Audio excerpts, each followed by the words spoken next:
You know, I think I'm going to start a new set of videos called shorts. What they are is short videos, 4 minutes or less, approximately. And in those videos, I explain something about railroading that you may have wondered about.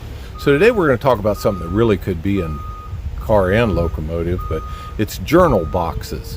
What goes on in a journal box? How is it made? Why does it matter? This right here is a friction journal box. Now you could see this on a car or a locomotive. In this case, it's on that locomotive that we've just disassembled. And this is a journal box called friction bearing. We're going to disassemble the box, look and see what's inside, why it matters.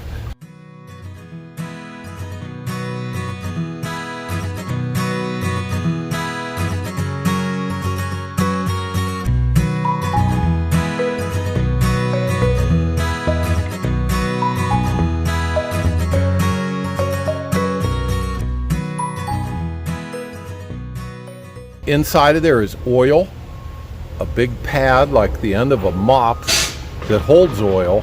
So let's open the lid, we'll look inside, see what's going on.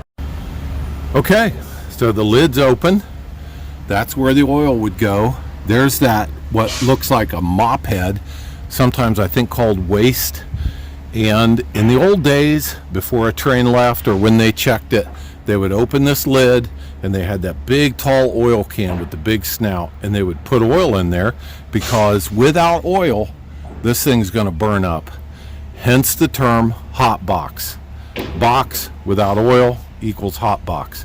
This brass piece right here keeps laterally the box where it's supposed to be. There's the brass bearing that runs on the journal. We're going to disassemble this box so you see how that goes. But before we do that, I wanted to point out where that rides. That rides in the pedestal on a locomotive or car. And this is funny because it's rusted, but this equalizer that you can see through that rust pattern right there, which is laying on the ground right here,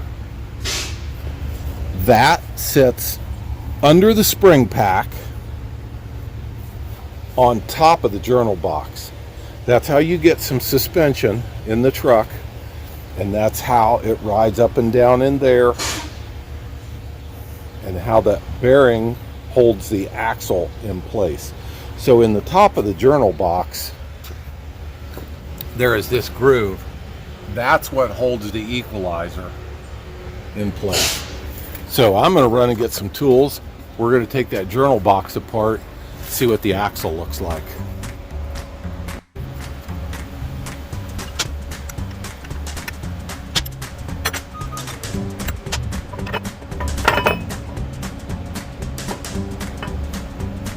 Okay, so what I've done, I've removed the end brass, which is solid brass, and you can tell it's been riding on the end of the axle.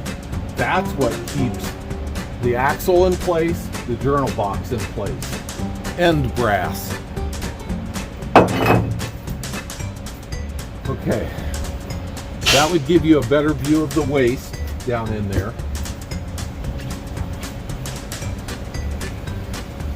Oh, that's nasty.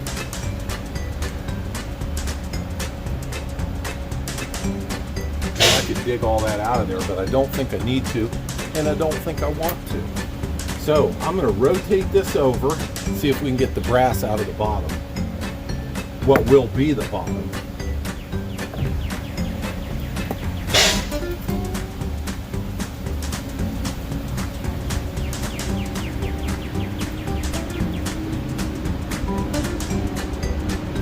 Now I need a hook.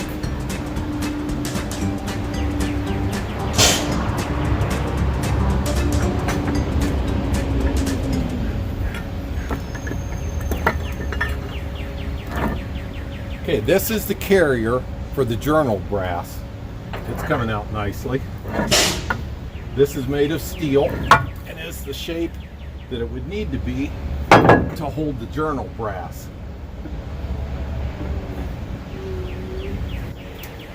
Oh yeah, I should have left.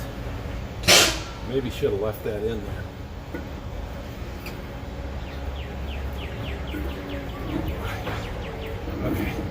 This is the journal brass. Now this is a valuable piece.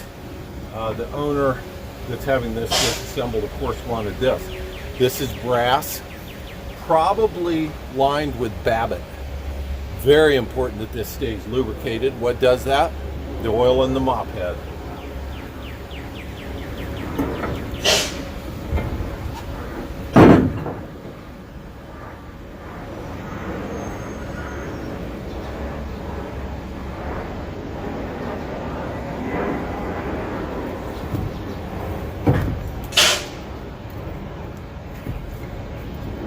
Now there's a seal in the back of the box.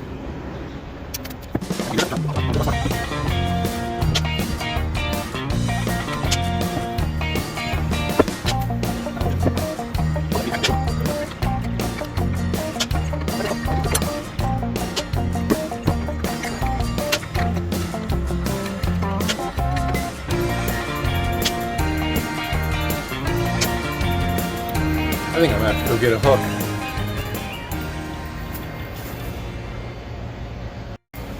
Now this might be an example of a more modern pad because it was foam. Oh, it's still nasty. See how it's saturated with oil? That's what you would want to keep that bearing lubricated.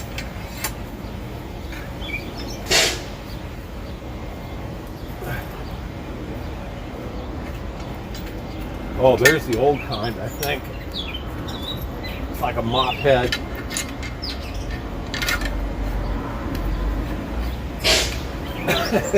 Whole box is coming off. Tell me that's not gross.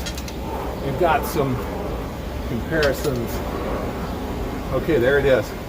There's the old mop head type pad. So see how that would cup underneath the journal and keep oil on it. So now this is empty and probably will come off.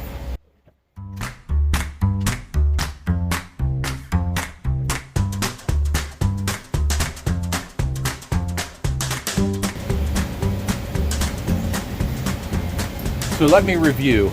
The weight of the locomotive is down on this bearing, which sits on the journal area. This is called end brass. This rides on the end. But that's what's inside every journal box. This area down here, where the waste and the oil goes, constantly lubricating this journal. Now this journal is in good condition, so the guy that's having us take this apart will be happy about that. It can be polished up if there's any kind of blemish in it. The journal boxes get scrapped, the brass gets saved, the mess gets cleaned up. So this is the short on journal boxes. Now, guys have offered me locomotives or sent me pictures of locomotives. If it has friction bearings, a Class 1 railroad will not move it. You might get a short line to move it a little ways, or maybe a short line uses friction bearing, but the Class 1s will not transport a locomotive, no matter how nice the locomotive is. If it's got brass bearings, friction bearings, they just won't do it. Now there's some other things we'll talk about in the future. Couplers and cushioning on the coupler, draft gear. But for right now, this is it. I also showed you roller bearings. That's what you need. That's what modern locomotives have. So I'm obviously in New England today. This is a Province and Worcester locomotive. And if you see the round end on the axle with the 3 bolts, then that's going to be a good example of roller bearing. That one has got a speedometer connection to it, but this is roller bearing, not friction.